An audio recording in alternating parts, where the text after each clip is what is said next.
غرباء غرباء غرباء غرباء غرباء غرباء غرباء غرباء. إن الحمد لله نحمده ونستعينه ونستغفره ونعوذ بالله من شرور أنفسنا ومن سيئات أعمالنا. من يهده الله فلا مضل له ومن يضلل فلا هادي له. وأشهد أن لا إله إلا الله وحده لا شريك له وأشهد أن محمدا عبده ورسوله. يا أيها الذين آمنوا اتقوا الله حق تقاته ولا تموتن إلا وأنتم مسلمون. يا أيها الناس اتقوا ربكم الذي خلقكم من نفس واحدة وخلق منها زوجها وبث منهما رجالا كثيرا ونساء واتقوا الله الذي تساءلون به والأرحام إن الله كان عليكم رقيبا. يا أيها الذين آمنوا اتقوا الله وقولوا قولا سديدا يصلح لكم أعمالكم ويغفر لكم ذنوبكم ومن يطع الله ورسوله فقد فاز فوزا عظيما. أما بعد فإن خير الحديث كتاب الله وخير الهدي هدي محمد صلى الله عليه وسلم وشر الأمور محدثاتها وكل محدثة بدعة وكل بدعة ضلالة وكل ضلالة في النار. أعوذ بالله السميع العليم من الشيطان الرجيم من همزه ونفخه ونفثه. بسم الله الرحمن الرحيم. شهر رمضان الذي أنزل فيه القرآن هدى للناس وبينات من الهدى والفرقان.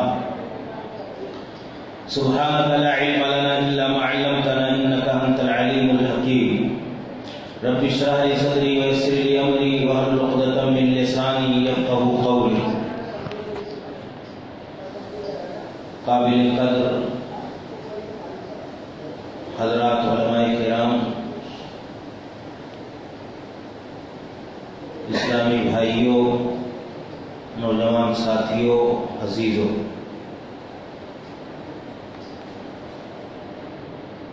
ماہ رمضان کی مناسبت سے آج کی اس درس میں قرآن مقدس کے حوالے سے کچھ باتیں، خاص طور سے اس کی عظمت کے پہلو پر کچھ چیزیں میں رکھنے کی کوشش کروں گا. اللہ رب العالمین سے دعا ہے کہ الہ العالمین ہم سب کو سننے اور سننے سے زیادہ عمل کی توفیق عطا فرمائے. ہم رمضان کے دوسرے عشرے کے بالکل آخری ایام سے گزر رہے ہیں اور رمضان کا آخری اور تیسرا عشرہ ہمارے اور آپ کے اوپر آنے والا ہے، جو بہت ہی عظمتوں کا اور برکتوں کا اور انتہائی اہتمام اور توجہ کا عشرہ ہے. قرآن کریم اللہ رب العالمین نے رمضان میں نازل کیا. یہ رمضان کے جو امتیازات ہے، رمضان کا جو ایک وزن ہے اور اس کے خصائص ہیں، اور جو اس کو دیگر مہینوں پر عظمت اور برتری حاصل ہے. کچھ اسباب میں سے بنیادی وجہ اور سبب کہ اللہ رب العالمین نے رمضان کو قرآن کے نزول کے لیے منتخب کیا. یہ رمضان کا اعجاز ہے اور یہ رمضان کی خوشبختی اور رمضان کے مہینے کا مبارک اور مقدس ہونے کے جو اسباب ہیں، ان میں سے بنیادی سبب کہ الہ العالمین نے رمضان، بہت سارے مہینے تھے لیکن کئی ایک چیزوں کے ساتھ ساتھ اس رمضان کے مہینے کا انتخاب کیا اور اللہ نے لوح محفوظ سے سمائے دنیا پر جو بیت العزہ ہے، یہ بالغی قدر کی رات میں رمضان کے مہینے میں اللہ رب العالمین نے اسے نازل کیا. یہ ہم اور آپ جانتے ہیں یہ قرآن کریم کا اور رمضان کا ایک رشتہ ہے، بڑا گہرا تعلق۔ نبی کائنات صلی اللہ علیہ وسلم حضرت عبداللہ ابن عباس کہتے ہیں کہ اللہ کے نبی صلی اللہ علیہ وسلم کے پاس رمضان کے مہینے میں حضرت جبریل روح الامین ہر سال آتے تھے، اور اللہ کے نبی صلی اللہ علیہ وسلم سے زیادہ ملاقات کرتے تھے رمضان کے مہینے میں، اور اللہ کے نبی صلی اللہ علیہ وسلم کو قرآن پڑھاتے تھے۔ اپنی لخت جگر فاطمہ کے کان میں ایک بار اللہ کے نبی صلی اللہ علیہ وسلم نے کہا کہ بیٹی دیکھو، مجھے یہ بات معلوم ہے کہ اللہ رب العالمین تمہیں جنت کی عورتوں کی سردار بنائے، تم سیدۃ النساء اہل الجنہ، جنتی عورتوں کی سردار ہوگی۔ فاطمہ اس اعجاز اور اس خوشبختی کو سن کر کے ہنسنے لگی۔ پھر اللہ کے نبی صلی اللہ علیہ وسلم نے کان میں بڑی خاموشی سے کہا، مائی عائشہ کہہ رہی ہیں کہ بڑی اثردار رازداری کے ساتھ اللہ کے نبی صلی اللہ علیہ وسلم نے جسے راز کی بات کانا پھوسی کی جاتی ہے، ایسے کان میں اللہ کے نبی نے کہا، بیٹی رمضان کے مہینے میں مجھے جبریل آ کر کے قرآن پڑھاتے تھے، قرآن کا دور کراتے تھے۔ ہر سال اللہ کے نبی صلی اللہ علیہ وسلم کو ایک بار جبریل آ کر کے خود قرآن کریم کا دور کراتے تھے، پڑھاتے تھے۔ کہا بیٹی مجھے یہ لگ رہا ہے کہ اس سال جبریل نے مجھے 2 بار پڑھایا، مرتين۔ ہر سال کتنی بار پڑھاتے تھے؟ جبریل آ کر کے آپ کے معلم تھے، ایک بار پڑھاتے تھے جو زندگی کا آخری سال تھا۔ اپنی بیٹی فاطمہ لخت جگر سے کہتے بیٹی اس سال مجھے 2 بار پڑھایا ہے جبریل نے، اور مجھے یہ لگ رہا ہے کہ میری زندگی کا یہ آخری سال ہے، میری زندگی پوری ہونے والی، میں اب یہ سمجھ رہا ہوں کہ میں اس دنیا سے رخصت ہونے والا ہوں۔ فاطمہ رونے لگی۔ پہلے کیا کہا؟ جنتی عورتوں کی سردار ہوگی، ہنسنے لگی، پھر رونے لگی۔ اس کے بعد فاطمہ نے کبھی ہنسا نہیں۔ مائی عائشہ نے پوچھا وجہ کیا ہے، تو ان کو بہت دنوں کے بعد انہوں نے بتایا کہ ابو جان نے میرے کانوں میں یہ بات کہی۔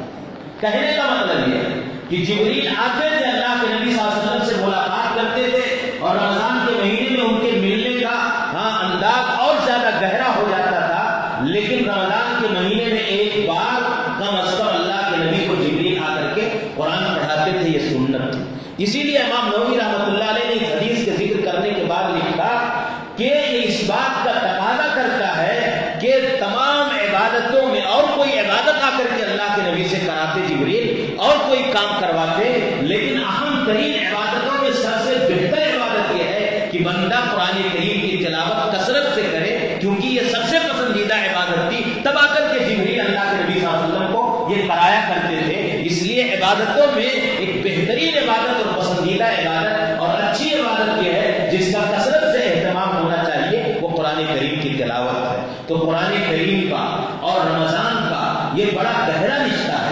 اللہ کے نبی صلی اللہ علیہ وسلم پڑھتے تھے، صحابہ کرام رضوان اللہ علیہم اجمعین کے معمولات، سلف صالحین کے معمولات، گرچہ بعض محدثین کے بارے میں آتا ہے کہ گرچہ اللہ کے نبی نے منع کیا کہ 3 دن سے کم میں قرآن کریم ختم کیا جائے، لیکن کئی ایک لوگوں کے بارے میں ذکر کیا گیا، امام بخاری، امام ابو حنیفہ، امام شافعی ہیں، بڑے بڑے محدثین ہیں، ساری چیزیں چھوڑ دیتے تھے، اپنا درس حدیث بند کر دیتے تھے، کوئی نحو پڑھانے والا نحو پڑھانا بند کر دیتا تھا، کاروبار کی تو بات ہی چھوڑیے، سارا انہماک، ساری توجہ، ساری رغبت اور سب کچھ ان کی دلچسپی قرآن کریم کے حوالے سے ہو جاتی تھی۔ بسا اوقات کچھ لوگوں کے بارے میں آتا 1 دن میں ختم کر دیا کرتے تھے، محدثین کے بارے میں آتا ہے۔ اب آپ کو یہاں ایک ڈاؤٹ ہوگا کہ وہ سنت کے خلاف کر رہا ہے۔ ابن رجب حنبلی رحمۃ اللہ علیہ نے ان سارے علماء اور سلف کے اعمال کو ذکر کرنے کے بعد کہا دیکھیے کہ ایسا ممکن ہے کہ ایک آدمی عام زندگی میں رہتا ہے، مثال کے طور پہ ہندوستان کا کوئی گیا اور وہ مکہ کے اندر گیا۔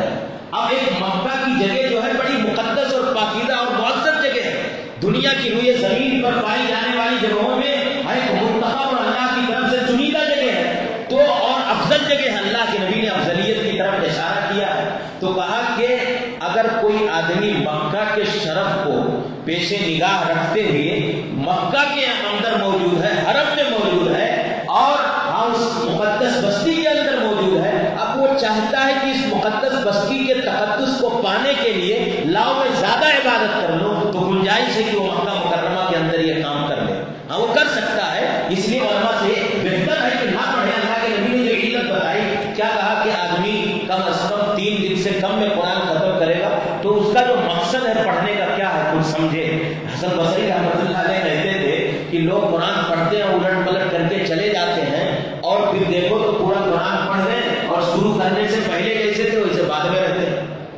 قرآن پڑھنے سے پہلے جیسے تھے ویسے بعد میں تھے۔ ہاں قرآن کریم ان کی زندگی میں عملی طور پر نظر نہیں آتا۔ اس کی وجہ کیا ہے کہ خالی ورق الٹا ہے، خالی اس کے صفحات کو پڑھا ہے، اس کی تلاوت کی ہے، تدبر اور تفہیم کے ساتھ اس کو نہیں سمجھا۔ اس لیے عملی زندگی میں صحابہ کہتے ہیں، عبداللہ بن مسعود، ہم لوگ 10 آیتیں پڑھتے تھے، 10 آیتوں کو پڑھنے کے بعد سمجھتے تھے، سمجھنے کے بعد جب ہماری زندگی میں عملی تطبیق اس کی ہوتی تھی تب ہم آگے بڑھنے کی کوشش کرتے تھے۔ حضرت عمر بن خطاب کہتے ہیں، ان کے بارے میں آگا 12 سال کی مدت میں سورہ بقرہ کو سمجھا۔ ایسا نہیں ہے کہ جاہل کے دماغ تھے، ان پڑھ تھے، نہیں، اس کے اندر کیا گہرائیاں ہیں، کیا باریکیاں ہیں، کیا نزاکتیں ہیں، کتنے علوم اور معارف اللہ نے جمع کر رکھا ہے، سب کو ڈھونڈ رہے ہیں تاکہ جو ان کے بساط اور ان کی پہنچ تھی اور جو ان کی اپنی صلاحیت اور استطاعت تھی، اس کے بقدر اس کو سمجھنے میں انہوں نے 12 سال لگا دیے۔ جب 12 سال کی مدت میں سمجھنے کی کوشش کی تو آپ خوشی کے لیے انہوں نے کچھ اونٹ ذبح کر کے لوگوں کو کھانا کھلایا کہ دیکھو میں نے سورہ بقرہ کو بڑی محنت کے بعد سمجھنے کی کوشش کی۔ تو آپ سمجھنے کی کوشش کیجئے کہ 12 سال کی مدت لگتی ہے ایک سورت کے سمجھنے میں۔ کہنے کا مطلب یہ ہے کہ اللہ کے نبی نے جو منع کیا 3 دن کی مدت، اس لیے کہ صحابہ سے کہا بھی کہ دیکھو یہ اللہ کی کتاب ہے، یہ سرچشمہ ہدایت ہے، گنجین علوم و معارف ہے۔ عبداللہ بن مسعود کہتے تھے، من اراد العلم فلیستقبل القرآن فإن فیہ علم الاولین والآخرین۔ اگر کوئی قرآن پڑھنا چاہیے، علم جاننا، علم جمع کرنا چاہتا ہے کہ اس کے پاس حقیقی دنیا اور دین ساری چیزوں کا علم ہو جائے، تو وہ قرآن میں غور کرے، قرآن میں غور کرے، قرآن میں تدبر کرے، بار بار قرآن کو سمجھے۔ ہاں کیوں؟ اللہ نے اس قرآن کریم کے اندر اولین اور آخرین کے علم کو جمع کر دیا، قیامت تک کے علوم اس کے اندر موجود ہیں۔ بس انسان کے اندر اس کی صلاحیت ہونی چاہیے کہ اللہ نے اس کتاب کے اندر ساری چیزوں کا حل رکھا ہوا ہے۔ آدمی کی استطاعت اور آدمی کی رسائی اور اس کے فہم اور اس کے ادراک کی صلاحیت یہ ہونی چاہیے کہ اس سے وہ علوم کو نکالے۔ تو کہنے کا مطلب یہ صحابہ کو منع کیوں کیا؟ اس لیے منع کیا کہ 3 دن سے کم پڑھو گے تو کچھ سمجھ نہیں پاؤ گے۔ تو ایک بہت بنیادی چیز میرے بھائیوں، اگر قرآن ہم پڑھتے ہیں تو یہ ہماری زندگی کا اور قرآن کا حق ہے، یہ قرآن کا حق ہے کہ قرآن کا پہلا حق کیا ہے کہ ہم ایمان لائیں یہ اللہ کا کلام ہے، یہ اللہ کی طرف سے منزل ہے، یہ اللہ کی طرف سے آسمانی ہدایت اور ربانی صحیفہ اور رحمانی کلام ہے، یہ ہمارا ایمان ہونا چاہیے۔ اس کے بعد دوسرا قرآن کریم کا حق یہ ہے کہ اس کی تلاوت کریں جو ہم عبادت کے طور پہ پڑھتے ہیں۔ تیسرا حق قرآن کریم کا یہ بنتا ہے کہ ایمان اور تلاوت کے بعد اس کو سمجھیں، اس کے معنی اور مفاہیم کو سمجھیں۔ کتاب انزلناہ الیک مبارک لیدبروا آیاتی، ہم نے اس کتاب کو نازل اس لیے کیا ہے جو بڑی بابرکت کتاب ہے، لیدبروا آیاتی، تاکہ اس کتاب کو لوگ سمجھیں، اس کے معنی اور مفاہیم کو سمجھیں، اس کی آیات میں تدبر اور تفہم سے کام لیں۔ اور قرآن کریم میں اللہ نے کیا کہا کہ سراپا اس قرآن کے نزول کا مقصد ہی یہی ہے اور اس کی کما حقہ تلاوت یہی ہے کہ بندہ اس کو سمجھے، اس کے معنی مفاہیم کو سمجھے۔ اس طرح مجھے ذکر کرنے کا موقع نہیں ہے میرے بھائیوں کہ اس تعلق سے میں اور زیادہ مزید باتیں کہوں، دوسری بات میں کہنا چاہتا ہوں۔ تو کہنے کا مطلب یہ ہے کہ اللہ کے نبی نے جو منع کیا صحابہ کو 3 دن سے کم کی مدت میں پڑھنے سے، بنیادی جو اس کی علت اور حکمت اور وجہ بتائی وہ یہ تھی کہ آپ سمجھ نہیں پاؤ گے اس کو۔ اس لیے مقصد کیا نکلا کہ ہمیں سمجھ کر کے پڑھنے کی کوشش کرنی چاہیے، اس کا کچھ علم ہماری عمل میں آئے، ہماری عملی زندگی میں اس کا نور، اس کی روشنی اور اس کی سنہری کرنیں نمایاں طور پر دکھیں۔ یہ قرآن کا مقصد ہے، ایک نور ہے، روشنی ہے، جگمگانا چاہیے۔ ہاں ایک اللہ کی طرف سے سرچشمہ ہدایت ہے، ہمیں اس ہدایت کی شاہراہ کو اس سے پکڑنے کی کوشش کرنی چاہیے۔ یہ اللہ نے اس لیے قرآن کو نازل کیا۔ تو کہنے کا مطلب یہ ہے کہ ہمارے اسلاف کا رابطہ، کتنے ایسے لوگ تھے کہ جو سورہ القاریہ پڑھ نہیں سکتے تھے۔ ایک حضرت تمیم داری کے بعد ان کے بارے میں آتا ہے کہ مسجد بنی قشیر کے اندر انہوں نے نماز پڑھائی اور ان کے شاگرد بیان کرتے ہیں کہ میں بھی اسی مسجد کے اندر نماز میں موجود تھا، تاکہ ان لوگوں میں تھا کہ جب وہ بے ہوش ہوئے تو میں جو لوگ ان کو اٹھا کر کے ان کے گھر لے گئے تھے میں بھی تھا ان کو اٹھانے والوں میں سے۔ جب سورہ المدثر کی آیت پڑھی، ہاں فَإِذَا نُقِرَ فِي النَّاقُورِ، فَإِذَا نُقِرَ فِي النَّاقُورِ، سور کو بولا جائے، ہولناکی اس کے خطرات، اس کے شدائد، اس کی پریشانیاں، قیامت کا منظر. کتنے لوگ تھے جو سورہ زلزال پڑھ نہیں پاتے تھے، اللہ کے نیک بندے پوری توجہ کے ساتھ وہ اتنی طاقت نہیں محسوس کرتے تھے، ان کے اندر مدہوشی بے ہوشی طاری ہو جاتی تھی. سورہ القاریہ قیامت کا منظر ذکر کیا گیا، پڑھ نہیں پاتے تھے، بے ہوش ہو کر کے گر پڑے. کتنے لوگ تھے جو قرآن کریم کی تلاوت کرتے کرتے بے ہوشی کے عالم میں گر پڑے اور اس لوگوں کا انتقال ہو گیا. تو کہنے کا مطلب یہ ہے کہ وہ سمجھ کر کے پڑھتے تھے اور ان کی توجہ، ان کا انہماک اور ان کی دلچسپی اس قرآن میں بڑھ جاتی تھی. اور کتنے لوگ تھے جو رمضان کے مہینے میں کئی بار 50 بار 60 بار ہفتے میں کئی بار قرآن کریم ختم کر دیتے تھے. تو یہ ہمارے اسلاف کا معمول تھا. بڑے محدثین کی میں بات کر رہا ہوں، وہ تعداد ذکر کرنے کا موقع نہیں ہے. تو کہنے کا مطلب یہ ہے میرے بھائیوں کہ یہ رمضان اور قرآن ان دونوں کا بڑا گہرا رشتہ ہے. ہمیں تلاوت بھی کرنی چاہیے. تراویح کی نمازوں میں ہم اس کی ادائیگی کرتے اور پڑھتے ہیں، سنتے ہیں، سناتے ہیں. یہ بھی ایک قرآن سے محبت کی دلیل ہے. اور اسی طریقے سے ہمیں اس کے سمجھنے کا اور اس کے درس اور ساری چیزوں کا بھی اہتمام کرنا چاہیے. یہ ہماری ذمہ داریاں بنتی ہیں اور یہ اللہ رب العالمین کا بڑا عظیم کلام ہے. اس انسانیت کے لیے یہ پورا سرچشمہ ہدایت ہے اور اللہ رب العالمین نے اسے ہمیں ایک دستور حیات اور آئین زندگی کے طور پر عطا کیا ہے. ہم اس سے اپنا تعلق جوڑیں اور اسی قرآن پر دنیا اور آخرت کی سرخروئی، دنیا اور آخرت کی عزت و سربلندی اور دنیا اور آخرت کی کامیابی اور سعادت کا مدار منتظر ہے. اگر ہم نے اس قرآن کریم سے اپنا رشتہ ختم کیا، قرآن کریم سے اپنے تعلق کو اپنا کمزور کیا، تو ہم اس دنیا کے اندر حضرت عبدالرحمن ابن ابزہ کہتے ہیں کہ ایک غلام تھے. اللہ رب العالمین اس دنیا میں قوموں کو، صحابہ کے حضرت عمر بن خطاب، ان کے یہاں جو مجلس شورا ہوتی تھی، وہ قرآن کریم کے جاننے اور پڑھنے والوں کو اپنی مجلس شورا کے اندر رکھا کرتے تھے. یہ قرآن کا مقام تھا، قرآن کی عظمت تھی. ایک بات آئی کہ جملہ میرا آیا کہ اسی قرآن پر انسانیت کیا، مسلمانوں کی عظمت اور مسلمانوں کی سرخروئی کی بنیاد ہے. اگر ہم نے چھوڑ دیا جو صحابہ کرام رضوان اللہ علیہم اجمعین اس قرآن پر بڑی دلچسپی کے ساتھ قائم اور دائم تھے، تب اللہ نے انہیں اس دنیا میں سربلندی عطا کی اور رفعت و عظمت کے پہاڑوں پر چڑھتے چلے گئے اور اللہ نے انہیں اس دنیا میں ان کی سلطنتوں میں وسعتیں پیدا فرمائی. حضرت عمر بن خطاب جو برگزیدہ لوگ تھے، قرآن کے جانکار اور ماہر لوگ تھے، ان کو چنا کرتے تھے اپنے مجلس شورا کے اندر. عبدالرحمن ابن ابزہ کے بارے میں آتا ہے غلام تھے.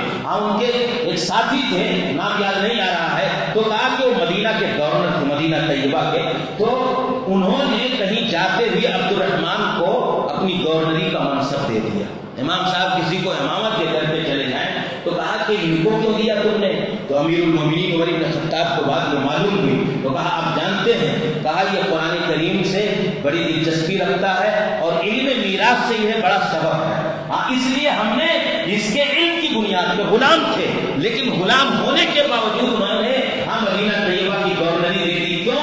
کہا قرآن سے اسے بڑی دلچسپی ہے اور یہ علم میراث کا بڑا جانکار آدمی ہے. حضرت عمر بن خطاب بالکل خاموش ہو گئے، انہوں نے کچھ نہیں کہا اور اللہ کے نبی کی حدیث پاک پڑھی کہ ان اللہ لیرفع بهذا الكتاب اقواما ويضع به آخرین. کہا اس غلام کو آج مدینہ طیبہ کی گورنری ملنے کی وجہ کیا ہے کہ یہ قرآن کا ماہر ہے. اللہ اس قرآن کے ذریعے سے قوموں کو عزت و رفعت دیتا ہے اور اسی قرآن کے ذریعے سے، قرآن کے چھوڑنے کے باعث اللہ قوموں کو ذلیل و خوار کر دیتا ہے. وہ معزز کے زمانے میں مسلمان ہو کر ہم خوار ہوئے تاریخ قرآن ہو کر. تو یہ اللہ رب العالمین کی طرف سے ہمارے لیے بہت بڑا پیمانہ ہے اور یہ سعادت کا ایک نسخہ ہے اور اس دنیا میں عزت و سربلندی کے ایک اساس اور بنیاد ہے کہ اگر بندہ اس دنیا میں عزت کے ساتھ رہنا چاہتا ہے تو اس سے اپنے تعلق کو جوڑے. دیکھیے میں اس قرآن کی عظمت کے حوالے سے 3 باتیں آپ کو سمجھانے کے لیے کہنا چاہتا ہوں. دیکھیے ہماری 3 زندگیاں ہیں، 3 عالم ہیں. پہلا عالم کیا ہے؟ پہلی زندگی کیا ہے؟ ہم پیدا ہوتے ہیں ماں کے پیٹ سے اور ہماری وفات تک. اسے کیا کہا جاتا ہے؟ عالم دنیا، جسے اللہ نے الحیات الدنیا، دنیا میں زندگی. کب سے؟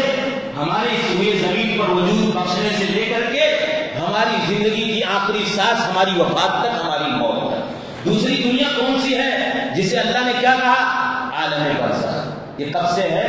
ہماری موت سے، جب سے ہم کو قبر میں ڈال دیا گیا اور جب تک سارے لوگوں کو ایک ساتھ اٹھایا نہیں جائے. باس بادل موت کے دن تک. یہ کون سی زندگی ہے؟ یہ زندگی کون سی ہے؟ برزخ کی زندگی، عالم برزخ. وَمِن وَرَائِهِمْ بَرْزَخٌ إِلَىٰ يَوْمِ يُبْعَثُونَ. مرنے کے بعد سے لے کر کے دوبارہ اٹھائے جانے تک ایک دنیا ہے، زندگی ہے. وہ کون سی زندگی ہے؟ برزخ کی زندگی ہے نا.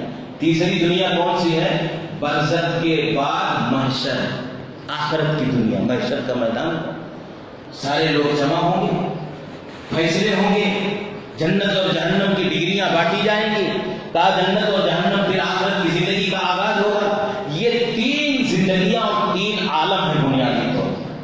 اگر ان تینوں عالموں میں اور ان تینوں دنیا کی زندگی میں کوئی انسان کامیابی کے ساتھ اپنی تمام منزل سے ہمکنار ہونا چاہتا ہے، اپنے سفر کو کامیابی کے شاہراہ پر جاری رکھنا چاہتا ہے اور وہ ڈگمگائے نہ، بھٹکے نہ، گمراہی کے راستے پر نہ جائے اور ہر منزل میں، ہر دنیا میں وہ کامیابی کی شاہراہ پر قائم اور دائم رہے اور کامیابی اور سعادت سے ہمکنار ہونا چاہے، تو صرف ایک کام کر لے، وہ اللہ کی اس کتاب مقدس سے اپنے رشتے کو مضبوط رکھے اور یہی کتاب تینوں دنیا کی زندگی میں اسے کامیابی سے ہمکنار کرے گی. اگر چھوڑ دیا ہے تو تینوں جگہ وہ ناکام ہو جائے گا. اس دنیا کی سب سے بڑی سعادت کیا ہے؟ اس دنیا کی سعادت سب سے بڑی یہ ہے کہ انسان گمراہ نہ ہو. کیا کرے اللہ رب العالمین؟ ہاں، انسان گمراہ نہ ہو. اگر ہدایت پر ہے تو اس سے بڑی دولت ہے دنیا میں کوئی؟ سب سے بڑی دولت ہدایت ہے، توحید پر قائم رہنا ہے. اور سب سے بڑی ہرما نصیبی اور بد نصیبی اور انسان کی معروفی یہ ہے کہ وہ ضلالت کے راستے پر چلا جائے، ہدایت سے معروف ہو جائے. دوسری چیز کیا ہے؟ ہلاک نہ ہو. ہلاکت سے، تباہی سے ہمکنار نہ ہو. اللہ ہلاکت دل سے محفوظ رکھے. یہ دونوں چیزیں، ضلالت سے بچنا اور ہلاکت سے بچنا. اس سے آپ بچنا چاہتے ہیں تو کیا کرنا ہوگا؟ اللہ کے نبی صلی اللہ علیہ وسلم حضرت جبیر ابن مطعم صحابی رسول بیان کرتے ہیں، کنا مع النبی فی الجحفہ. ایک پہاڑی پر ایک جگہ ہے، ہم جحفہ پہاڑی پر اللہ کے نبی صلی اللہ علیہ وسلم کے ساتھ تھے. آپ نے ہم کو خطبہ دیا اور ایک اہتمام کے ساتھ خطبہ دیا. اور کیا کہا؟ کہا کہ اے میرے ساتھیو، الیس تشہدون ان لا الہ الا اللہ وانی رسول اللہ. کیا اس بات کی گواہی نہیں دیتے ہو کہ اللہ رب العالمین کے علاوہ کوئی معبود حقیقی نہیں ہے؟ کیا اس بات کی گواہی نہیں دیتے ہو کہ انی رسول اللہ، ہاں کہ میں اللہ رب العالمین کا پیغامبر ہوں؟ اور کیا اس بات کی گواہی نہیں دیتے ہو کہ ان ھذا القرآن جاء من عند اللہ؟ کہا کہ کیا اس بات کی گواہی نہیں دیتے ہو ہاں کہ یہ قرآن کریم اللہ رب العالمین کی طرف سے نازل ہوا ہے؟ قالوا، صحابہ کہتے ہیں، قلنا بلا یا رسول. صحابہ کہتے ہیں ہم نے نبی اقدس کے اس سوال پر کیا کہا؟ کیا پوچھا آپ نے؟ کیا اس بات کی گواہی دیتے ہو کہ اللہ کے علاوہ کوئی معبود حقیقی نہیں؟ کیا اس بات کی گواہی دیتے ہو کہ میں اللہ کی طرف سے بھیجا ہوا فرشتہ رسول اور پیغمبر ہوں؟ کیا اس بات کی گواہی دیتے ہو کہ یہ کلام ربانی کلام ہے، یہ کلام رحمانی کلام ہے، یہ منزل من اللہ ہے اور یہ آسمانی ہدایت اور یہ آسمانی صحیفہ ہے؟ سارے لوگوں نے بیک زبان کہا اللہ کے نبی آپ اللہ کے رسول ہیں، یہ قرآن اللہ کا کلام ہے اور اللہ رب العالمین کے علاوہ کوئی معبود حقیقی نہیں. کہا اس کے بعد اللہ کے نبی صلی اللہ علیہ وسلم نے فرمایا فابشروا، خوش ہو جاؤ، وتمسکوا بهذا القرآن، کہا اس قرآن کریم کو مضبوطی سے پکڑ لو.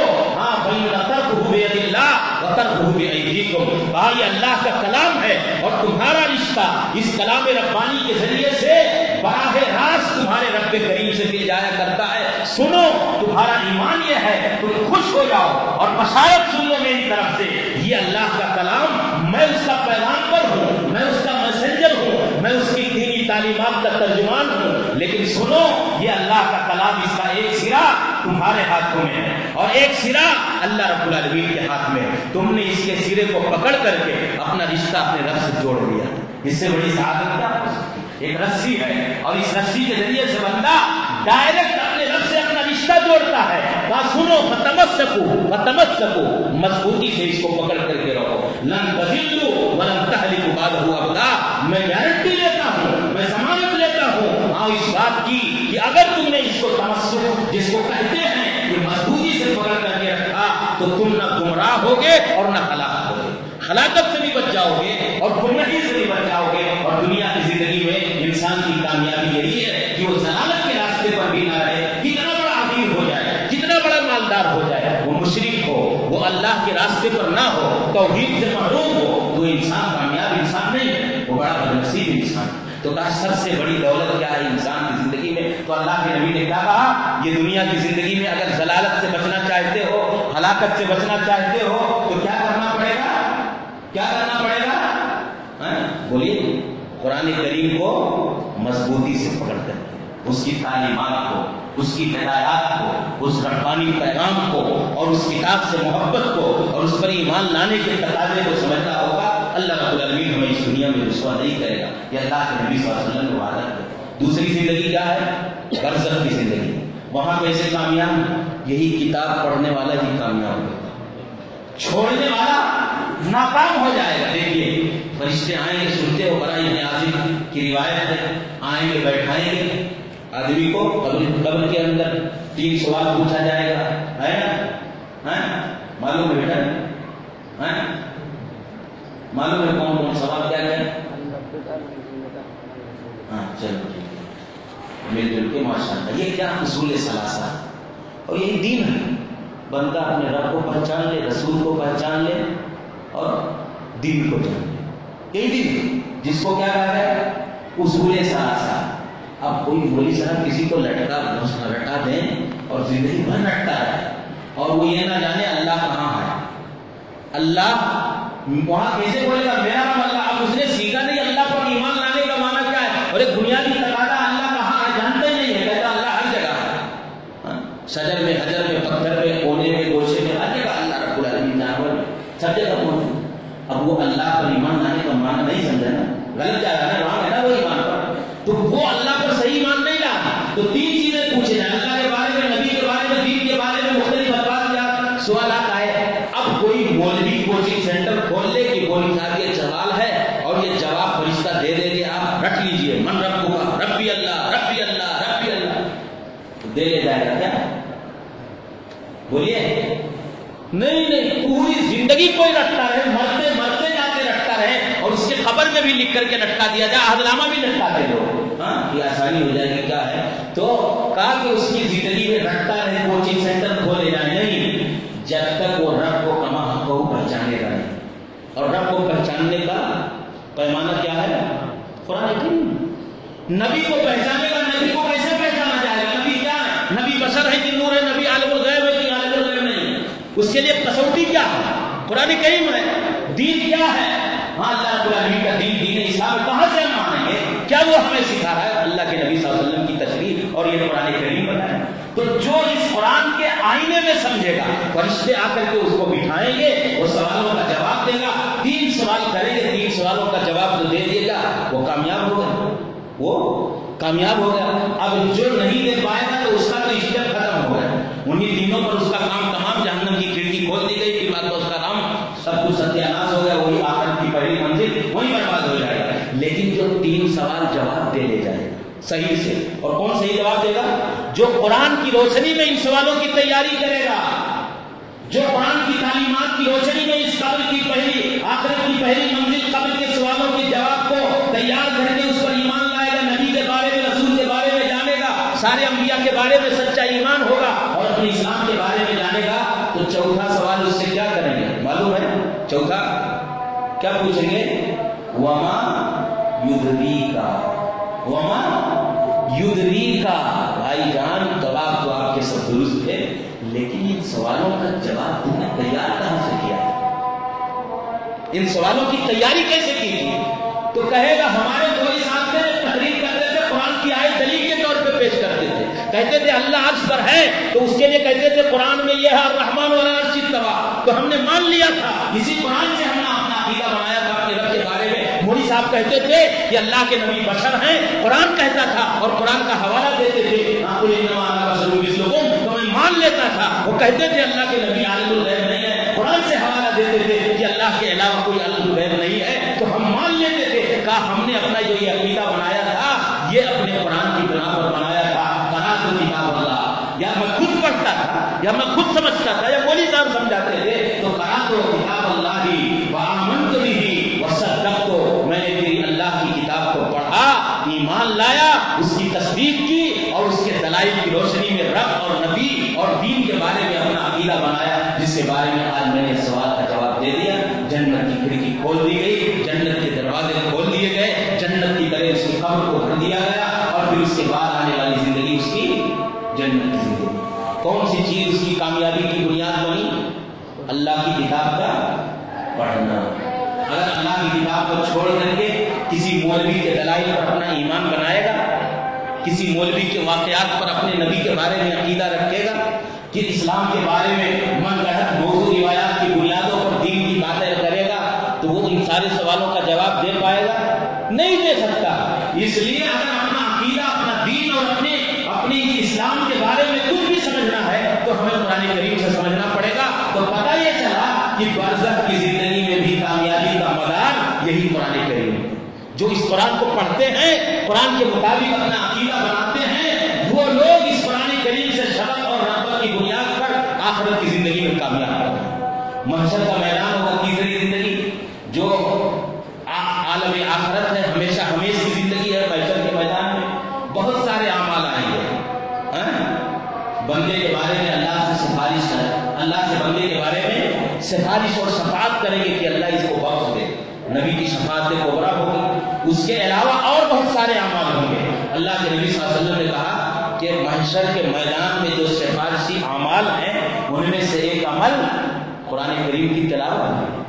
قرآن کریم کی تلاوت بھی آ کر کے کہے گی, قرآن کا پڑھنا بھی آ کر کے کہے گا کہ اللہ اسے بخش دے. اللہ کے نبی نے فرمایا اقرؤوا القرآن فإنه یأتی یوم القیامۃ شفیعا لأصحابہ. پڑھو قرآن کریم کو, تلاوت کرو قرآن کریم کی. یہ قرآن کریم قیامت کے دن لأصحابہ, اپنے قرآن پڑھنے, پڑھانے, سمجھنے, سمجھانے اور اس کی درس و تدریس سے منسلک لوگوں کے حوالے سے سفارشی بن کر کے آئے گا, شفیع بن کر کے آئے گا. اللہ کے نبی صلی اللہ علیہ وسلم نے حضرت عبداللہ بن عباس نے کیا کہا, رمضان اور قرآن کا روزے کا رشتہ ہے کہ الصیام والقرآن یشفعان للعبد یوم القیامہ. سیام, روزہ اور قرآن دونوں کو ایک ساتھ ذکر کر دیا, جو رمضان سے دونوں کا بڑا گہرا تعلق ہے. تو کہا رمضان کے اس مہینے سے دونوں بہت گہرے رشتے رکھتے ہیں. تو کہا سیام والقرآن, روزہ اور قرآن دونوں آئیں گے اپنے رب سے یشفعان للعبد یوم القیامہ. اپنے رب سے کہیں گے کہ روزہ آئے گا, کہے گا اے ربی منعتہ الطعام والشہوات بالنہار. اے رب کریم, میں دن کے اندر اس کو بس شراب کھانے سے, پینے سے, شہوات سے, اپنی جنسی خواہشات اور تقاضوں کی تکمیل سے دن میں اس کو دور رکھا. روزے کی حالت میں اس نے اپنی بھوک کی ضرورت کو پوری نہیں کی, روزے کی حالت میں اپنی پیاس کے تقاضے کو پورا نہیں کیا, روزے کی حالت میں اپنی جنسی خواہشات کی تکمیل کے اس لیے نہیں سوچا. فشفعنی فی, اے اللہ بندے کے بارے میں میری سفارش قبول فرما لے. اتنا عظیم عمل, اتنی عظیم عبادت جس کے بارے میں اللہ کہتا ہے الصوم لی وانا اجزی بہ. کل عمل ابن آدم له الا الصيام فانه لی. ہر عمل بندے کا ٹھیک ہے, لیکن صوم کا عمل کچھ الگ درجہ رکھتا ہے. کہ جب صوم جیسا عمل, صوم جیسی عبادت بارگاہ رحمانی میں, اس محشر کے میدان میں جہاں سارے لوگ نیکیوں کی تلاش میں ہوں گے, وہاں وہ درہم و دینار کی تلاش میں ہوں گے جو ان کے لیے جنت میں جانے کا سبب بن جائے. تو کہا وہاں سفارشی بن کر کے آپ کا روزہ آئے گا. قرآن کہے گا یقول قرآن یا ربی منعتہ النوم باللیل, اے رب کریم رات میں یہ نیند سوتا نہیں تھا, رات میں تراویح کی نمازیں پڑھتا تھا, رات کی نیند کو قربان کر کے یہ تیری قرآن کی تلاوت کیا کرتا تھا. اے رب کریم میں نے راتوں کو تیرے قرآن کی تلاوت کی خاطر اسے جگایا تھا اور یہ جاگتا تھا, بیداری کی حالت میں پڑھتا تھا. فشفعنی فی, اے رب کریم میرے اس بندے کے بارے میں میری سفارش تو قبول فرما لے. یہ قرآن کریم کی سفارش ہوگی بندے کے بارے میں اللہ رب العالمین کی بارگاہ میں. اب بتائیے اللہ اپنے اس مقدس کلام کی سفارش اور شفاعت کو ٹھکرائے گا؟ نہیں. تو میرے کہنے کا مطلب یہ ہے کہ دنیا کی زندگی میں ضلالت اور ہلاکت سے بچنے کا نسخہ قرآن کریم, برزخ کی زندگی میں کامیابی سے ہمکنار ہونے کا ذریعہ قرآن کریم, محشر کے میدان میں آپ کے کام آنے والے اعمال میں سے قرآن کریم. دیکھیے محشر کے میدان میں یہ آج اللہ کے نبی صلی اللہ علیہ وسلم نے کتنا اعجاز دیا. یہ قرآن کریم کی عظمت ہے. آج ہمارے سماج کے حوالے سے آج یہ بڑی ہرمہ نصیبی ہے کہ جو قرآن سے منسلک لوگ ہیں, قرآن سے مربوط اور جڑے ہوئے لوگ ہیں, جن کے بارے میں اللہ کے نبی کہتے خیرکم من تعلم القرآن وعلمہ. دنیا کی کوئی کتاب نہیں جو کسی کتاب کے بارے میں اللہ کے نبی نے کہا اس کا سیکھنے اور سکھلانے والا یہ سب سے بہترین آدمی ہے.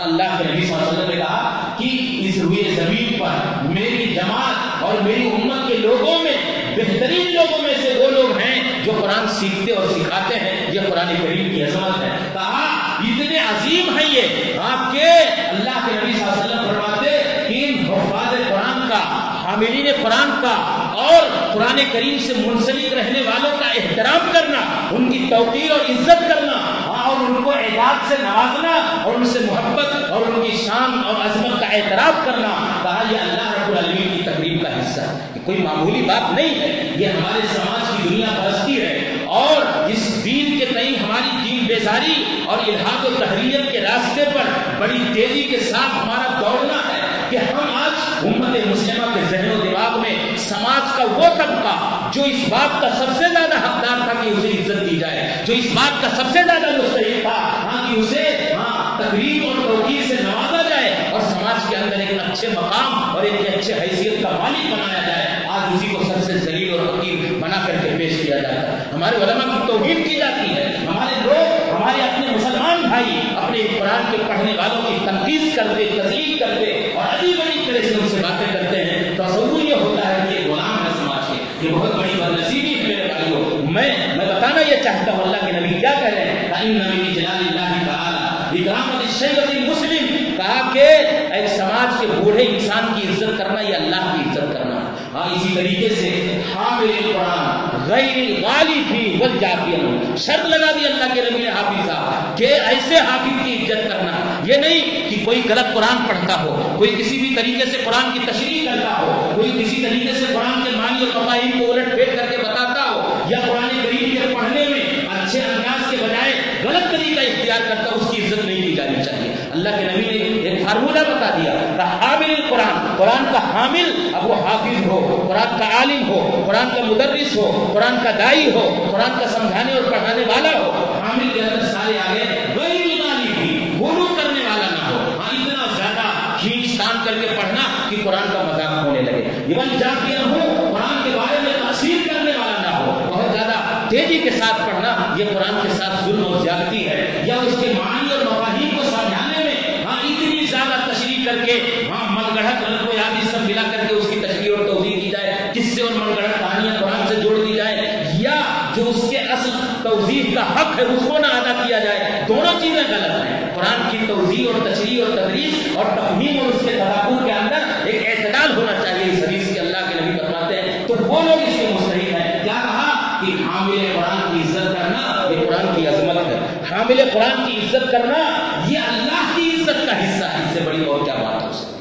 آج ہم سماج کے اندر انہی کو سب سے حقیر سمجھتے ہیں. اللہ کے نبی کہتے سماج میں جو افراد ہیں تو طبقے ایسے ہیں افراد کے جن کے ساتھ حسد کیا جا سکتا ہے. حسد مانا اپنے اندر رشک پیدا کیا جا سکتا ہے. دل کے اندر یہ آرزو داخل کی جائے کہ اللہ مجھے بھی اسی طرح بنا دے، مجھے بھی اسی طرح بنا دے.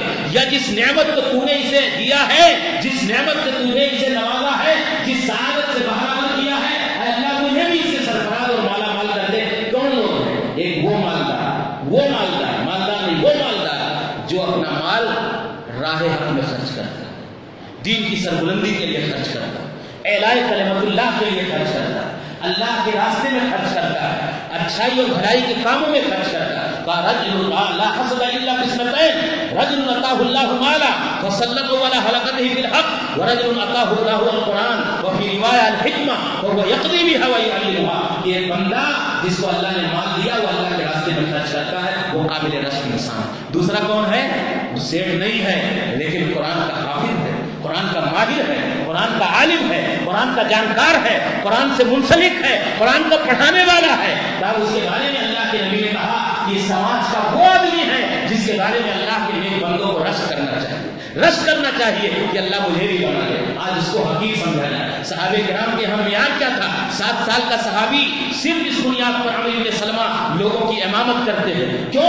قرآن کریم سب سے زیادہ یاد تھا انہیں اپنے قبیلے کے اندر. کپڑے پھٹے ہوئے تھے لیکن اللہ کے نبی نے کہا اپنے قبیلے کے اندر امامت کا مستحق یہی ہوگا. کیوں؟ یہ اپنی قوم کے اندر سب سے زیادہ قرآن کریم کا حافظ اور عالم ہے. معیار یہ تھا. اللہ کے نبی صلی اللہ علیہ وسلم کے یہاں عظمت کا امامت کا کہا یہی نہیں، قبر کے اندر بھی اگر داخل کیا جائے، قبر کے اندر احد کی لڑائی کے موقع پر صحابہ کرام کے لیے جگہ تنگ پڑنے لگی، ایک ایک قبر کے اندر کئی کئی صحابہ داخل کیے جا رہے تھے۔ اللہ کے نبی نے کہا میرے اس ساتھی کو قبر میں پہلے ڈالو جو قرآن کریم کا زیادہ حافظ ہے۔ یہ اللہ رب العالمین، اور محشر کے میدان میں یہ قبر کے اندر رکھنا ہو تو حافظ کو ترجیح دی جائے گی، امامت دینا ہو یا دنیا میں کوئی عہدہ اور منصب دینا ہو تو سب سے زیادہ حقدار قرآن کا عالم اور قرآن کا حافظ اس بات کا حق رکھتا ہے۔ یہ شریعت کے تقاضے ہیں، لیکن یہ ہماری بدنصیبی ہے کہ ہم نے اپنا پیمانہ اور اپنا معیار کچھ اور چیزیں بنا دیا ہے۔ میرے بھائی، محشر کے میدان میں بھی اللہ رب العالمین نے اتنا اعزاز عطا کیا ہے، حافظ قرآن کو کیا کہے گا؟ اقرا، ہاں ورتی کما ترتی قرآن، حافظ دنیا اقرا ورتی، چڑھتے جا چڑھتے جا، تیری بلندی جا کر کے وہاں ختم ہوگی۔ یہی نہیں، اللہ کے نبی صلی اللہ علیہ وسلم کہتے کہ اس قرآن کی عظمت یہ ہے کہ اس قرآن کریم کا حافظ جس کو آپ نے حقیر سمجھنا شروع کر دیا ہے۔ آج سماج میں کتنے لوگ ہیں، لوگ سوچتے یہ کہ سماج میں یہ غریبوں کا کام ہے، مسجد کی چٹائی پر بیٹھ کر کے پڑھنا اور قرآن کا حافظ بنانا یہ سماج کے کچھ مخصوص لوگوں کا کام۔ مسجد کی امامت کرنا یہ بدنصیبی ہے اور یہ دنیا سے بہت زیادہ محبت اور دین بیزاری کی بہت بڑی علامت ہے۔ صحابہ کرام کے ہاں قابل رشک ہوتا تھا۔ حضرت مائی عائشہ کہتی ہیں کہ اللہ کے نبی کہتے تھے اقرأوا القرآن من اربع، میرے 4 ساتھی ہیں، قرآن ان سے پڑھو سیکھو۔ کہتے تھے عبداللہ بن مسعود ہے میرا ساتھی، اگر کوئی قرآن پڑھنا چاہتا کما انزل، جیسا قرآن نازل کیا گیا غدًا کما انزل، بعینہ ہی ویسے جیسے قرآن حضرت جبریل آ کر کے مجھے پڑھاتے تھے تو میرے ساتھی اور میرے صحابی حضرت عبداللہ بن مسعود سے پڑھے۔ ہاں یہ ابن ام عبد سے سیکھے۔ یہ عبداللہ بن مسعود کے بارے میں اللہ کے نبی نے کہا 4 صحابہ، سالم مولا ابی حذیفہ، حضرت ابی بن کعب اور حضرت عبداللہ بن مسعود اور حضرت معاذ بن جبل۔ کہا حضرت معاذ بن جبل بڑے تھے، 3 جوان صحابہ تھے، عبداللہ بن مسعود سے سیکھے۔ یہی عبداللہ بن مسعود تھے۔ کہا ایک بار اللہ کے نبی نے کہا پڑھ کر کے مجھے سناؤ، سنانے لگے سورہ نساء۔ کہا پہنچے، کہا کئی منزلین من کل امتی بشہید وجینا بک علی ہؤلاء شہیدا۔ اتنا اچھا پڑھتے تھے عبداللہ بن مسعود کہ اللہ کے نبی نے کہا تم مجھے پڑھ کر کے سناؤ۔ کہا اللہ کے نبی میں آپ کو پڑھ کے سناؤں؟ آپ پر قرآن نازل ہوا ہے۔ کہاں آج میں تجھ سے سننا چاہتا ہوں۔ کہا پڑھنے لگے۔ اللہ کے نبی صلی اللہ علیہ وسلم اس آیت پر پہنچے عبداللہ، تو اللہ کے نبی نے کہا رک جاؤ عبداللہ، فکیف اذا جئنا من کل امۃ بشہید، کیا ہوگا جب ہر امت سے ایک گواہ لے کر کے آئیں، ہر امت کا ایک گواہ اس کا نبی ہوگا، اور آپ جیسے امام الانبیاء سرتاج رسول سردار رسول ہیں، ایسے ساری امتوں کے گواہ آپ ہوں گے۔ یہ بہت بڑا اعزاز تھا۔ کہا عبداللہ کو جب روکا تو عبداللہ نے اپنا چہرہ اٹھایا، ابن مسعود رضی اللہ تعالیٰ عنہ، کہا اٹھایا، دیکھا اللہ کے نبی کی آنکھیں رو رہے۔ کہا عبداللہ رونے لگے۔ عبداللہ ابن مسعود کہے میں نبی کو روتا ہوا دیکھ کر میری بھی آنکھیں بات۔ شاہین حدیث نے لکھا کہ رونے کی 2 وجہ ہو سکتی ہے۔ ایک تو ذمہ داری کا احساس کہ پوری امتوں پر گواہ بنا کر کے مجھے نہ جائے، کہ شہادت کی ذمہ داری ادا کرنا کوئی معمولی بات ہے، امام الانبیاء ایک کم ہوا ہے احساس ذمہ داری۔ پھر خوشی ہے کہ ایک نبی اپنی امت کا گواہ ہوگا اور میں ساری امتوں کا گواہ ہوگا، خوشی مسرت کے بھی آنسو ہو سکتے ہیں۔ یہ میرے لیے احساس کی بات ہے۔ کہنے کا مطلب یہ ہے کہ عبداللہ بن مسعود سے پڑھ کر کے سنتے ہیں۔ ایک مرتبہ مسواک توڑ رہے تھے، چڑھے درخت پر باریک ٹہنیاں تب ان کی پڑھیاں نظر آنے لگی، باریک باریک، صحابہ ہنسنے لگے، عبداللہ اتنی باریک باریک پڑھیاں درخت پر چڑھ۔ تو اللہ کے نبی نے جب سنا کہ میرے ساتھی عبداللہ کی باریک پڑھیوں کو ہنس کر کے صحابہ نے ہنسا قاری صاحب، تو اللہ کے نبی صلی اللہ علیہ وسلم نے کہا کہ ہنستے ہو، میرا یہ عبداللہ قرآن کریم سے اتنی محبت اور اتنا شغف رکھتا ہے کہ جب انسان کے اعمال تولے جائیں گے اور انسان کے اعمال کے ساتھ ساتھ انسان کو بھی تولا جائے گا، کہ انسان کو بھی تولا جائے گا، جتنا نیک ہوگا اتنے وزن ہوگا۔ موٹا ہونے سے نہیں کہ ہم زیادہ کھانے لگیں موٹے ہو جائیں تاکہ زیادہ وزنی ہو جائیں گے، نہیں، جتنے ہم نیک ہوں گے اتنے وزندار ہوں گے۔ عبداللہ ابن مسعود نے کہا ان کے بارے میں اللہ کے نبی نے کہ جب یہ عبداللہ کی باریک پڑھیاں میزان حسنات میں رکھی جائیں گی تو احد پہاڑ سے زیادہ وزن ہوگا۔ احد پہاڑ سے زیادہ، کس بنیاد پر؟ اللہ کے کلام سے محبت اور دلچسپی اور لگاؤ کی بنیاد پر۔ آج اسی قرآن کریم سے پڑھنے والوں سے آدمی نفرتیں کرتا ہے، ان کو حقارتوں کی نگاہ سے دیکھتا ہے۔ نبی پیٹھ پر ٹپاتے تھے، حوصلہ افزائی کرتے تھے۔ اللہ کے نبی مائی عائشہ کہتی ہیں کہ سالم ابو حذیفہ کے آزاد کردہ غلام کو مولا ابو حذیفہ بڑا اچھا قرآن پڑھتے تھے، کہا کہ اللہ کے نبی نے ان کے بارے میں کہا، اللہ نے گویا موسیٰ ابو موسیٰ اشعری کے بارے میں کہا، نہیں صالح کے بارے میں نہیں، ابو موسیٰ اشعری کے بارے میں کہا کہ اللہ نے تجھے داؤد کی بانسری عطا فرما دی۔ یہ تشریح کرتے تھے، کتنا پیارا پڑھ رہا ہے۔ ایک بار صالح پڑھ رہے تھے، مائی عائشہ گزر رہی تھی، سن کر کے ٹھہر کر کے سننے لگی، کہا اللہ کے نبی بہت اچھا پڑھ رہے تھے، میں رک گئی، کہا کہاں تھے؟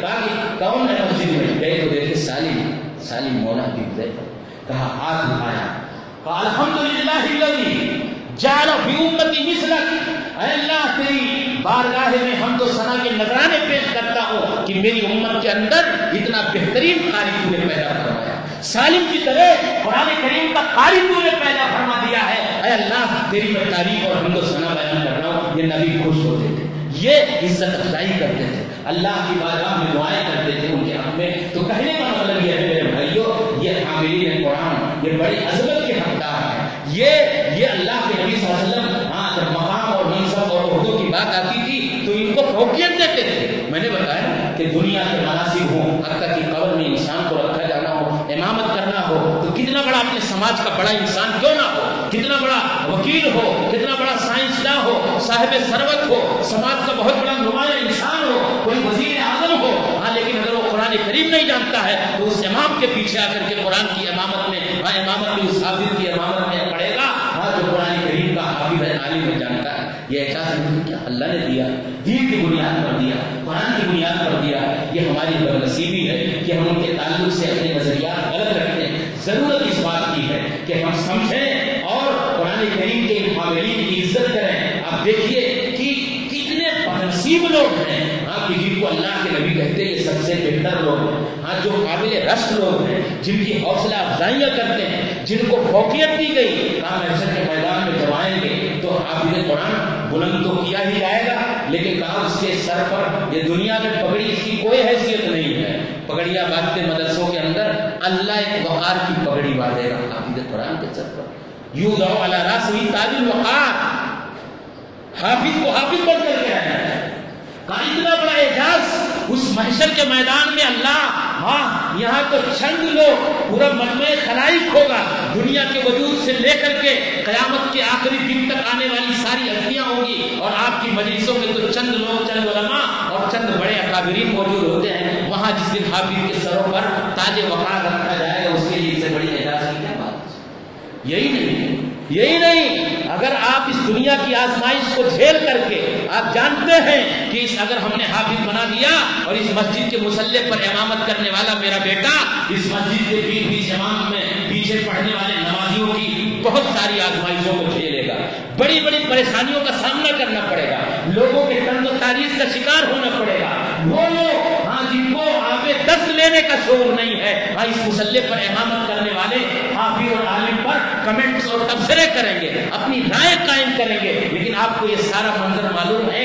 لیکن ان ساری آزمائشوں کے باوجود آپ نے اپنے بیٹے کو قرآن کریم کا حافظ اور عالم بنایا ہے، تو اللہ کہہ رہا ہے، کیا کہہ رہا ہے؟ کہہ رہا ہے اس ماں باپ کو اپنی یہ قربانی اور آزمائشیں اس کی نگاہوں کے سامنے تھی، پریشانیاں اور مصائب اور آنے والے حالات اس کی آنکھوں میں کھٹک رہے تھے کہ اگر میں نے عالم بنا دیا، حافظ بنا دیا تو آزمائشوں سے گزرنا پڑے گا میرے بیٹے کو، لیکن نہیں، رب کریم کی محبت، اپنے دین کی سربلندی اور اللہ کی طرف سے ملنے والے اعزازات کی خاطر اور اس کی چاہت اور شوق میں اس نے اپنے بیٹے کو حافظ اور عالم بنایا۔ اللہ کہہ رہا ہے اسے 2 جوڑے پہنائے جائیں گے، حلتین، 2 جوڑے پہنائے جائیں گے۔ نبی کائنات نے کہا قیامت کے دن ان دونوں جوڑوں کی قیمت دنیا و ما فیہا نہیں بن سکتی،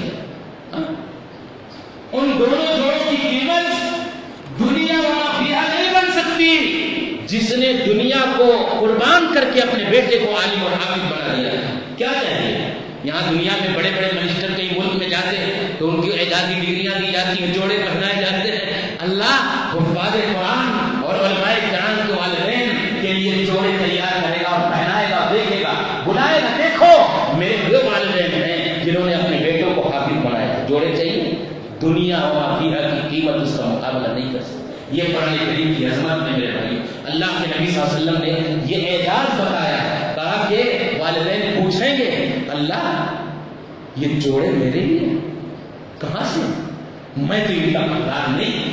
اللہ کے نبی کہتے فرشتے جواب میں نہیں. اللہ کہے گا تجھے معلوم تھا کہ حافظ بنانے کے بعد مسجد کے مصلی پر جب جائے گا تو لوگ بولیں گے ایسا پڑھتا ہے ویسا پڑھتا ہے, اتنی کرت لمبی ایسا ہے تو یہ وہ تو بیچارے دل چھوٹا بھی ہوگا, کبھی کبھی افسوس بھی کرے گا, کبھی کبھی اپنے دل کے اندر تکلیف بھی غم بھی محسوس کرے گا. آزمائشیں ہوں گی لیکن وہ صبر کر کے اس نے صبر کا دامن نہیں چھوڑا, اس پر قائم رہا تو کچھ تو ملنا چاہیے نا تجھے. یہ تیری آزمائشوں کے صبر کے بدلے میں ہم نے تجھے رکھا ہوا. تو یہ اللہ نے احساس دیا. دنیا کچھ بھی کر دے, کچھ بھی کر جائے. اسلام تو کہتا ہے کہ فوقیت انہیں دنیا میں بھی انہیں عزت ملنی چاہیے, آخرت میں بھی. اور دنیا میں عزت کا بھی پیمانہ یہی ہے قرآن کا علم, قرآن کا فہم, قرآن کی جانکاری. لیکن یہ ہماری دین گزاری ہے کہ ہم نے دولت و ثروت کو پیمانہ بنایا, ہم نے کسی کی طاقت اور قوت کو پیمانہ بنایا, ہم نے دنیا کی اور دیگر چیزوں مناصب اور عہدوں کو پیمانہ بنایا, جس کے نتیجے میں امت مسلمہ کی صورت حال ہے. جب قرآن اور اہل قرآن اور علم قرآن اور قرآن کا شعور اور قرآن کی بصیرت اور دین کا علم جب پیمانہ تھا امت کی قیادت کا, امت کی امامت کا, امت کو آگے لے جانے والے افراد کے انتخاب کا, تو قوم اور یہ امت پوری بڑی تیزی کے ساتھ, بہت ہی تیزی کے ساتھ شاہراہ ترقی اور عروج اقبال پر گامزن تھی اور بڑی تیزی کے ساتھ آگے بڑھ رہی تھی. لیکن جب ہم نے قرآن کو چھوڑ دیا تو ذلت و پستی کے ہم کار میں چلتے چلے گئے اور آج ہماری حالت دنیا کے اندر کی. اگر ہمیں میں نے بتایا عمر بن خطاب کے زمانے میں جتنی اسلامی سلطنت کے اندر توسیع ہوئی, کسی خلیفہ اور کسی بادشاہ کے زمانے میں اسلامی سلطنت اتنی نہیں ہوئی, اسلامی حکومت میں اتنی توسیع نہیں ہو پائی. کیوں؟ ایک معیار تھا, ایک پیمانہ تھا, اور کہتے تھے یہ قرآن ہمارا سب کچھ ہے اور اسی کی بنیادوں پر فیصلے ہوتے تھے. اس لیے قرآن کی عظمت ہے میرے بھائیوں. ہم قرآن سے اپنا رشتہ جوڑیں, قرآن کے حقوق کو ادا کریں, قرآن کی تعلیم. قرآن کے حقوق کیا ہیں؟ پہلا حق ایمان لانا, دوسرا حق تلاوت کرنا, اس کے تلاوت کرنا طریقہ اس کا بھی ہے, تیسرا حق سمجھنا, چوتھا حق سمجھ کر کے عمل کرنا, پانچواں حق عمل کے بعد لوگوں تک پہنچانا. کم از کم یہ 5 حقوق ہمیں اپنی زندگی میں اپنے رکھنا چاہیے. اور قرآن بڑی عظیم کتاب ہے. اللہ نے مقدس بستی, مقدس رسول, سردار ملائی, ان ساروں کا انتخاب کیا. مکہ جیسی بستی, روئے زمین کی سب سے اطہر اور مقدس بستی, اس انسانیت کا سب سے پاکیزہ اور سب سے معزز اور سب سے محترم انسان اللہ کے نبی صلی اللہ علیہ وسلم. فرشتوں میں سب سے زیادہ اللہ کی نگاہ میں مقرب اور معزز اور سردار ملائک روح الامین جسے کہا جاتا ہے, جبریل علیہ السلام ان کے ذریعے سے نازل کروا. سب سے عظیم رات اللہ نے اس کتاب کے نزول کے لیے منتخب کیا. یہ اس بات کی دلیل ہے کہ کوئی غیر معمولی کتاب ہے, یہ معمولی کتاب نہیں ہے, یہ بڑی غیر معمولی کتاب ہے. حق یہ ہے کہ ہم اس کی عظمت کو تسلیم کریں, اپنا رشتہ ایک دیندارانہ رشتہ, امانت دارانہ رشتہ, مخلصانہ رشتہ اور ایک دینی رشتہ اس سے بنانے کی کوشش کریں. یہ ہماری ذمہ داری ہے. سمجھیں, عمل کریں, اس کے پیغام کو پہنچائیں, اس کی تلاوت کریں. اور اگر آپ کو اللہ نے اولاد سے نوازا ہے تو یہ بھی ذمہ داری ہے کہ اپنے گھروں میں قرآن کے عالم اور حافظ بنائیں. یہ وقت کا تقاضا ہے اور یہ وقت کی ذمہ داری ہے مسلمانوں کی. اللہ ہم سب کو قرآن کریم کی عظمت کو سمجھنے کی توفیق عطا فرمائے, قرآن کریم کی عظمتوں کے تقاضوں کو پورا کرنے کی توفیق عطا فرمائے, قرآن کے حقوق کی ادائیگی کی توفیق عطا فرمائے. اللہ قرآن کی تلاوت کے ساتھ ساتھ ہمیں سمجھ کر پڑھنے اور پڑھنے کے ساتھ ساتھ عمل کی توفیق عطا فرمائے. اس کے پیغام کو, انسانیت نواز اس کی تعلیمات و ہدایات کو پوری انسانیت تک پہنچانے کو ہم سب کو, آپ کو اللہ رب العالمین توفیق عطا فرمائے. اللہ ہماری اس حاضری کو قبول فرمائے. اللہ ہم نے جو رمضان میں عبادتیں کی ہیں, اللہ تمہاری عبادتوں کو قبول فرمائے. اللہ آنے والے دنوں میں زیادہ سے زیادہ نیکی اور بھلائی کے کاموں کی توفیق عطا فرمائے. اللہ آنے والے دنوں کو صحت و سلامتی کے ساتھ گزارنے کی توفیق عطا فرمائے. اللہ پورے عالم اسلام کو امن کے ساتھ, شانتی کے ساتھ رمضان کو گزار کر کے عید کی ادائیگی اور عید کی خوشی کو پانے اور اس میں سارے مسلمانوں کو شریک ہونے کی توفیق عطا فرمائے. اللہ ہماری عبادتوں کو قبول فرمائے. اللہ ہماری اس مجلس کو قبول فرمائے. اللہ ہماری اس بیٹھنے کو ہمارے گناہوں کی مغفرت کا ذریعہ بنا دے. اللہ ہمیں بخش دے, ہمارے والدین کو بخش دے اور تمام اہل ایمان کو بخش دے. یا اللہ خاتمہ ہو تو اسلام پر ہو, موت آئے تو ایمان پر آئے. ربنا تقبل منا انك انت السميع العليم وتب علينا انك انت التواب الرحيم استغفر الله لي ولكم ولسائر المسلمين. دینی بھائیو، ابھی مولانا نے جو اعلان کیا بلا شبہ میں ادنا طالب علم وہاں کا تھا اور بہت عظیم ادارہ ہے وہاں کا ایک شعبہ جو یتیم خانہ ہے اور اللہ کے فضل سے اللہ کی توفیق سے بہت ہی ترقی کے راستے پر ہے اور اللہ کی وسعتیں رحمتیں اس کے ساتھ. یہ ہمارے لیے باعث فخر ہے، آپ کے لیے بھی، کہ وہ مسلک اور منہج کی خدمت میں وسیع پیمانے پر لگا ہوا ہے. تو مولانا آپ کی بھی شراکت ہو جائے، احباب جماعت بھی اس عظیم ترین مشن اور انسانی اور منہجی اور مسلکی خدمت میں شریک کار رہیں. اس لیے کچھ مندوبین اور علماء اور نمائندے ادارے کی طرف سے بھیج دیے جاتے. ایک عظیم ادارہ ہے، فضیلت تک حفظ کا اسما اور دوسری چیزیں. یتیم کا شعبہ جس میں تقریباً 1000 سے زائد بچے جن کے گھر تک کے اخراجات مدرسے برداشت کرتا ہے اور اللہ نے اس کے لیے وہ راہ ہموار کی ہے. بچوں کے سارے اخراجات صابن منجن سے لے کر کے ان کے گھر کے بھی اخراجات کی کچھ ذمہ داریاں مدرسہ دیکھتا ہے. تو میری ایک آپ سے گزارش ہے کہ اس ادارے کے تحفظ کے لیے پہلی فرصت میں دعا کریں کہ اللہ ہمارے ان اداروں کی حفاظت فرمائے اور دشمنوں کی سازشوں سے حفاظت فرمائے اور آنے والے حالات کا مقابلہ کر کے انتہائی عزم اور حوصلے کے ساتھ اپنے مشن اور اپنی اس کاز کو آگے بڑھانے اور تمام پالیسیوں کی جو آنے والی صورتحال ہے ان سے نمٹنے کی اللہ رب العالمین توفیق عطا فرمائے اور یہی حالات، یہی خوشگوار ماحول ہمارے ان اداروں کے ساتھ باقی رہے، تا دیر قائم رہے، تاکہ یہ ادارے دین کا، مسلک کا، کتاب و سنت کا، توحید کا اور اللہ کی وحدانیت اور رسول کی رسالت کا پیغام انسانوں تک پہنچاتے رہیں. ورنہ اگر حالات خراب آئے تو یہ ہمارے لیے بہت بدنصیبی کی بات ہوگی. اس لیے بہت بڑی ذمہ داری ہماری یہ بنتی ہے ہم اپنی دعاؤں میں اپنی ذات کے ساتھ ساتھ جو ہمارے دین کے تحفظ کے قلعے ہیں، جہاں سے ہم دین کی روشنی حاصل کرتے ہیں، نور اور شمع جو ہیں کتاب و سنت کے، ان کے بچانے کی بھی ہمیں اپنے اندر دعاؤں کے اندر اہتمام کی ضرورت ہے. آنے والے حالات اس بات کا تقاضا کرتے ہیں. تو پہلی بات ہم دعا کریں کہ اللہ ہمارے بڑے چھوٹے تمام مراکز، مدارس اور مساجد کی اللہ حفاظت فرمائے، دشمنوں کی سازشوں سے حفاظت فرمائے اور جس کے لوگ کے ساتھ میں ہو دل جمعی کے ساتھ، مثبت فکر کے ساتھ ہمیں ان اداروں کے تعاون کی ضرورت ہے تاکہ یہ چلیں، آگے بڑھیں، افراد پیدا کریں. ہاں ایسے لوگ پیدا کریں جو دین کے مجاہد ہوں، دین کے سپاہی ہوں، دین کے مبلغ ہوں، دین کے خادم ہوں، کتاب و سنت کے پرچارک ہوں اور توحید کے مشن کو انسانیت تک پہنچانے والے ہوں. اور یہ کہاں سے پیدا ہوں گے؟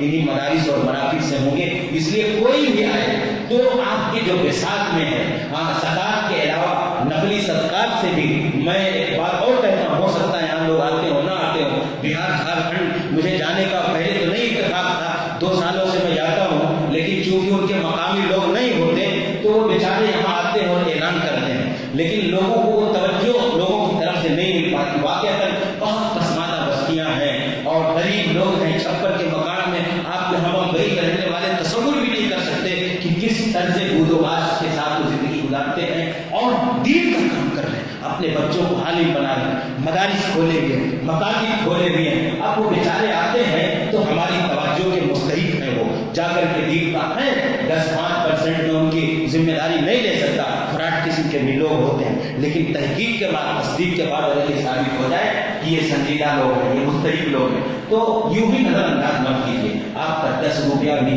ہو سکتا ہے اس دین کے مشن کے لیے بہت بڑا بنے. یہ میں نے عام بات کر دی ہے نصیحت کے طور پہ. آپ کی چھوٹی سی رقم دین کے فروغ کا بہت بڑا ذریعہ بن جائے تو آپ اپنی طاقت سے زیادہ اس دین کو بہت بنیادی تقاضا ہے. بہرحال یہ مدرسہ بھی بہت عظیم ادارہ ہے، آپ کے تعاون کا ہے. گزشتہ سال وہاں ایک اچھی رقم خواتین بھی ہیں نیچے درس کے اندر، خواتین سے بھی گزارش کر دیتے ہیں کہ وہ بھی پچھلے سال وہاں کی مساجد میں ہماری خواتین نے حصہ لیا تھا. تو آج اس مسجد میں مولانا آپ لوگوں کو بہت یاد کرتے ہیں. کس وقت وہ دلی کے اندر وہاں مولانا عبدالواجد صاحب مرحوم کے ساتھ میں تھے تو اس بستی اور اس علاقے کا نام سنتے تھے تو خود کہتے میں وہاں چلوں گا. تو ان کی بھی ایک محبت ہے، اس لیے وہ آتے، ورنہ ہر جگہ جانے کی اتنی تڑپ اور جستجو ان کے اندر نہیں ہوتی. تو اس لیے میرے بھائیوں آپ تعاون کریں اور سب کے ساتھ کریں. میری یہ گزارش ہے اللہ ہم سب کو خیر کی توفیق عطا فرمائے، دین سے محبت کی توفیق عطا فرمائے، ہماری باتوں کو قبول فرمائے اور ہمیں عمل کی توفیق عطا فرمائے. آمین. وآخر دعوانا الحمد للہ رب العالمین. السلام علیکم ورحمۃ اللہ.